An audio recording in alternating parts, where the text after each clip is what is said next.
Hey AP Eagles, welcome back to day 5 of our AP US History review. We're continuing on with Unit 4 today, and I just wanted to run through basically the next 3 pages of your review notes, page 11, 12, and 13. I'll post one more video tomorrow to go over what would be pages 14 and 15 to kind of finish off the week. Don't forget, I'll also be posting your assignment tomorrow for the week. That DBQ practice might look a little bit different from last week, so sort of have some tweaking to do with that. But that'll be due on Sunday. Next week will be our last full week of review because after next week, you guys will be down to those last few days before the AP exam on May 15th. So here we go. Let's get right into it.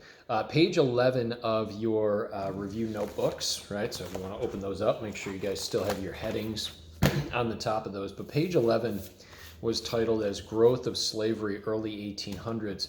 Now this was a DBQ essay a few years ago in the AP exam where they basically looked at the growth of slavery from the late 1700s all the way up to like the Civil War. And they wanted you to kind of explain why slavery expanded during those years, why it became such a controversy, such a debate. So that's kind of where I want to pick up here. Remember that Eli Whitney is going to invent that cotton gin in the 1790s, and the cotton gin is going to drastically increase the need for slaves in the South. So slavery will ultimately expand in the late 1700s going into the 1800s. But the first question on your review page was to focus on that international slave trade law that was passed in 1808. Remember, Thomas Jefferson, right as he's leaving office after his second term, is going to make sure that a law is passed through Congress that outlaws the international slave trade, basically saying that no more slaves can be taken from Africa and shipped to the United States. He thought that this was an important thing to do. Remember, at the Constitutional Convention, they basically said they wouldn't touch slavery for 20 years. Well, the 20 years was up, and Thomas Jefferson decides that it's time to outlaw that international slave trade. Now, you would think that that's going to make a big impact to basically, start to decrease slavery. But that's not what happens. There are so many slaves currently in the United States that are reproducing naturally that in a sense there's no need to outlaw the international slave trade, because at this point very few slaves are still coming from Africa to the United States. So slavery will continue to expand even after that international slave trade is outlawed. And you guys know that as slavery expands and the Southern economy expands, more and more questions, more and more debate about the future of slavery will start to come up. And that's where we get into our second bullet point for this page, the question about the Missouri Compromise. Remember, the Missouri Compromise takes place in 1820, and that's a compromise designed by Henry Clay. And basically, at this time in history, there's a balance in Congress between free states and slave states.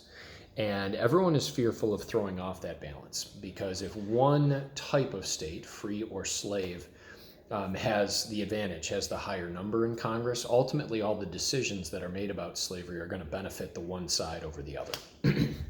So it's extremely important that we keep the balance between free and slave states. So when Missouri applies to become a state, this sort of sends everyone into a panic. And Henry Clay steps in and basically makes what is ultimately 3 major decisions here. The first thing that he says is that Missouri is going to become a slave state. In order to keep the balance, though, the second decision that he makes is that Maine will become a free state. So the issue of balance is dealt with there. So 1 and 1 for each side, and the balance is maintained. But the third decision is going to be the one that's going to be controversial as we move forward, and that's the whole idea of establishing the Mason-Dixon line as the boundary for slavery. And that Missouri Compromise line, that 3630 parallel line, that will work for a while. But we know that we're going to be getting into manifest destiny soon and the expansion of the country. And as the country expands, more territory is added to the country. That Mason-Dixon line is going to become an area of contention, and again, remember how it works. Everything north of the line will be free. Everything south of the line will be slave. So we'll be talking more about that as we move forward, but that's really your first major compromise in regards to the debate about slavery, but definitely not the last. Remember, that's a big topic on the AP exam as well, the debates and the compromises over slavery leading towards the Civil War. So that's something you guys will want to freshen up on. Okay, page 12, right? Turn the page. Page 12 is talking about foreign policy decisions of the early 1800s. So we're actually going to go back a little bit, and we're going to go back to Thomas Jefferson's presidency. Remember, when Thomas Jefferson, especially during his second term, Thomas Jefferson is going to have to deal with some issues in the relationship with Britain and France. Both countries, both European nations, seem to be sort of mistreating the United States, putting us in a very difficult position because Britain and France are at odds with each other during this time.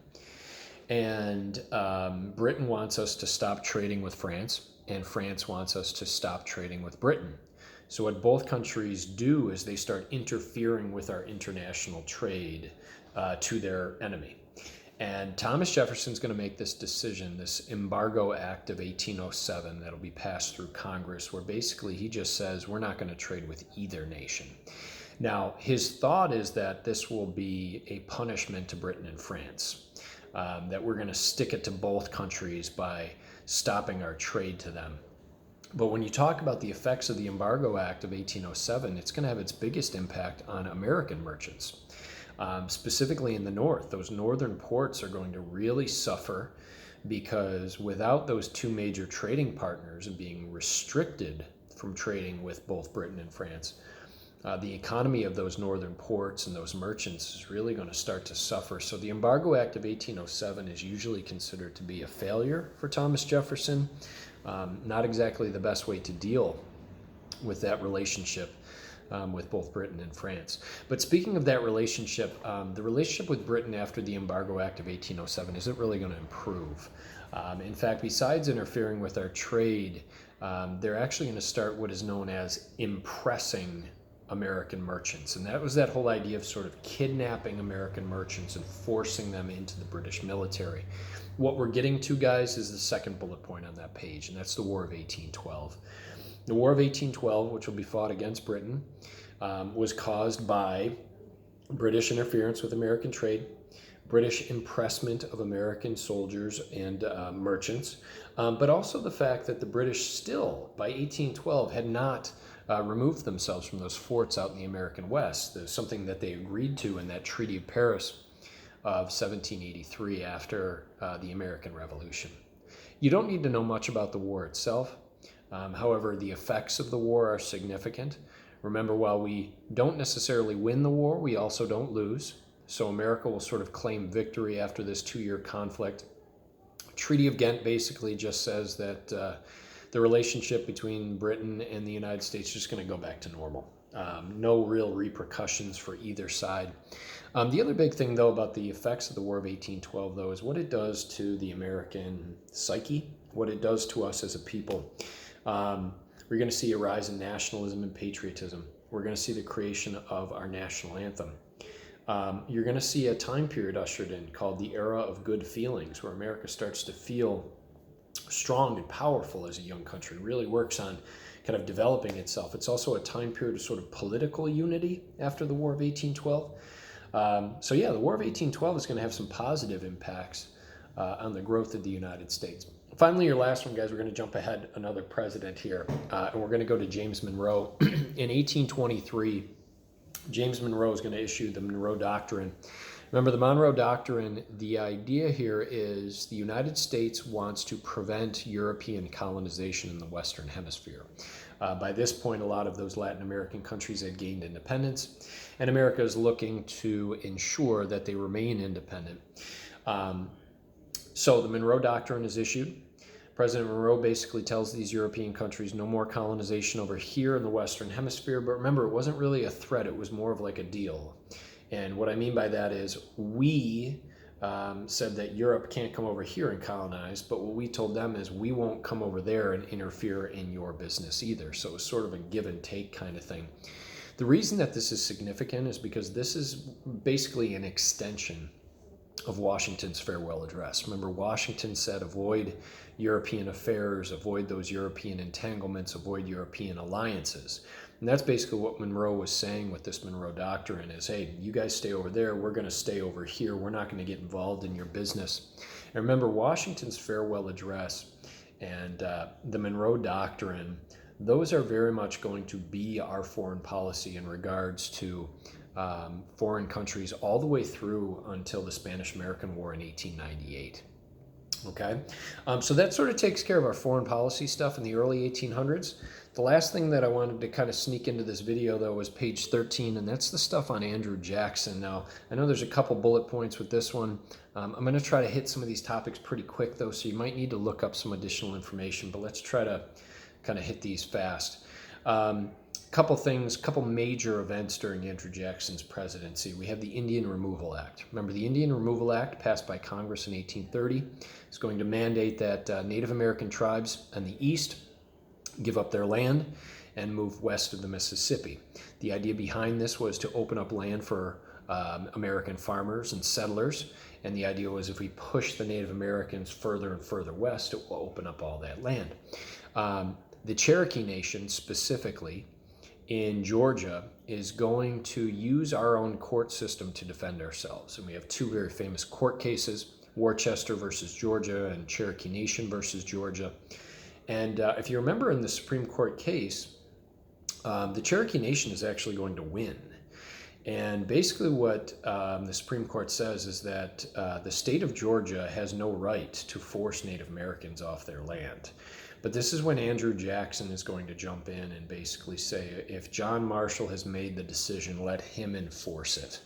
And Andrew Jackson is going to support removal of the Cherokee anyway, even though it goes against the Supreme Court's decision. Of course, greatly interfering with the concepts of checks and balances and all those kinds of things. And of course, what this ultimately leads to is the Trail of Tears, the forced removal of the Cherokee Nation from Georgia by U.S. troops, leading to thousands of deaths as they make their way over past the Mississippi into what is now basically Oklahoma. Okay, very terrible, sort of sad story in American history. Your next bullet point was the Tariff of Abominations. Remember, another thing that Jackson will deal with as he becomes president is this tariff on foreign goods that is so hated by the South because it essentially forces Southerners to buy their manufactured goods from the North when they could actually get them cheaper from Europe had this tariff not been put in place. Remember, the Tariff of Abominations basically doubled the tax on European goods. So Southerners are angry. The South Carolina Exposition in Protest is going to be written, basically saying that they don't have to follow this federal law. For the first time in history, it brings up the concept known as nullification.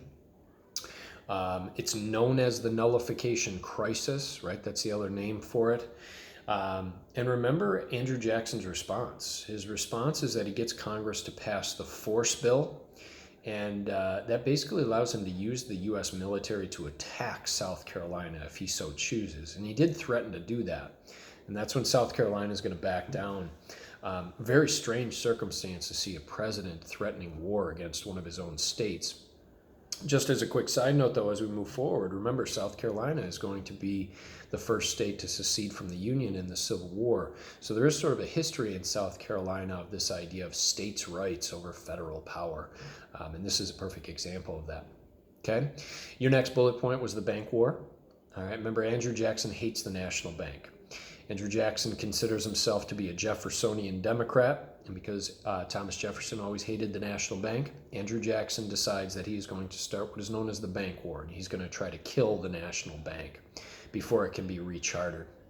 Without getting into too many of the details, Andrew Jackson vetoes the chartering of the National Bank, the rechartering. His political opponents believe that that will, sorry guys, let me dismiss that, there we go, believes that that will ruin his re-election campaign. But what Andrew Jackson does is he's able to spin this, smart politician, he's able to spin this and tell the American people, no, I'm vetoing the rechartering for you because the National Bank does not stand for the common man, it stands for the wealthy. And Andrew Jackson is able to actually gain support by killing the national bank. This does lead to a little bit of a problem, though. Before the national bank is actually gone, they will recall all their loans. And the reason they're doing that is to try to create an economic panic, to try to make Andrew Jackson look bad.